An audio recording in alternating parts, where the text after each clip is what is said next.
You don't have to be Einstein to pick a winner in today's Steelers-Browns game, but you have to go to Einstein's in Mount Lebanon. Thank you, Greg. I love this coffee. They're good people. All right, now listen, Mr. Dvorak, Steelers are already on the board. They blocked the punt. According to the Bambino, they're favored by 9, so it looks as though that they are off to the races at First Energy Stadium. Well, according to the theory of relativity, whatever that means, no, this is interesting year for the Steelers. You know, it's Super Bowl or bust for these guys.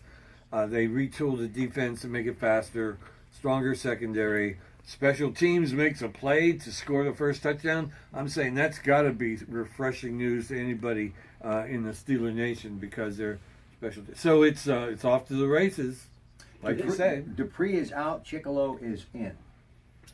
Shouldn't matter. I mean, the Steelers are that much better than the Browns, Rob. I think the one thing you worry about a lot of times with the Steelers is they play down to their level of competition on occasion, but hasn't really been the case with the Browns of recent. I think the Steelers are going to be fine, and as I said, it looks like they got to a pretty good start. Deshaun Kaiser, what do you make of the young man, a rookie, starting in the NFL, his very first regular season game? He, of course, out of the University of Notre Dame. He was the best horse in a bad horse race as far as the quarterback competition in Cleveland. Did chase Brock Osweiler out of there. So, you know, he did win the competition. But again, I don't know that was really, it was kind of a stacked deck in his favor going in. Bob, Jason Lacafora was saying earlier today that Hugh Jackson, I think it's Sashi Brown, the general manager, aren't seeing eye to eye over Joe Hayden, now a member of the Steelers, because Coach Jackson believed he was the best person they had at a very subject and weak position on their defense. So he's not happy about them getting rid of him. How much do you think this 28-year-old two-time Pro Bowler will bring to the Steelers secondary? If he's recovered from his injuries, he's a Pro Bowl player. He was made an immediate starter in the Steelers secondary without having gone through a practice, which tells you so much about his ability and what they had back there. So I wouldn't be happy if I was Hugh Jackson either about giving away my best cornerback for a business reason. So, and it's not like they were up against the cap or anything, Greg. They had some room to work with.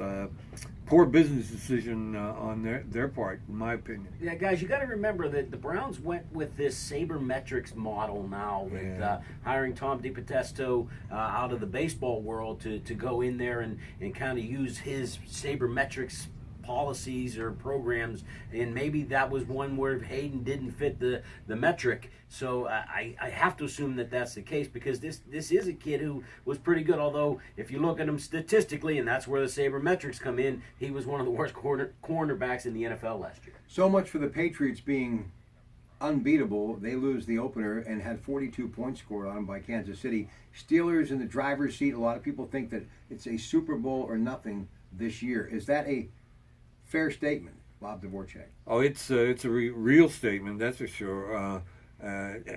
You know, I was frankly surprised that the Patriots did go down to the Chiefs at home by that much. So maybe their off-season wasn't as great as I thought it was. Now, whether the Steelers have caught them or not, that's one game. But Steelers really need to get home field advantage in the playoffs to have a legitimate shot at a 7th Super Bowl that everybody in this town thinks is their birthright. You know, guys, I don't know that game Monday or Thursday night was really as bad as it looked for the New England Patriots. If Gronkowski holds on to that touchdown pass and they go up by the 2 scores at that juncture, that game's a whole different story. Believe me, the New England Patriots are not going to go away. Hayden, in my opinion, is not the story. It is not Le'Veon Bell, not even Marquise Pouncey being back, but it is, I believe, Martavius Bryant. Final minute. Interesting to see what you get out of Martavis Bryant. He's a good player, and hopefully he steps up. Le'Veon Bell, I think, is going to be interesting. He may run out of gas or oxygen today running all up and down that football field. I think that's more the story today. Bobby? But I don't think they have to run Bell all that much. You know, they got some capable backups. You want to see what you know, some of the kids can do. So weapons on offense to get Martavis Bryant back, that's huge. He can do things other receivers can't. To go with AB, Antonio Brown, they're loaded on offense. They should be a scoring machine. And don't forget the Coons Cafe, McKnight Road. Hey, perfect for tailgate season. They've got over 600 varieties of beers, microbrews, and craft beers. And it's right there on McKnight Road waiting for you right now. Folks, have a great rest of your day. And we'll talk to you tomorrow night on the Allegheny Health Network program, Medical Frontiers. Monday Night Football tomorrow night. Saints, Vikings, Peterson against Minnesota, and the Chargers and Broncos. Good afternoon.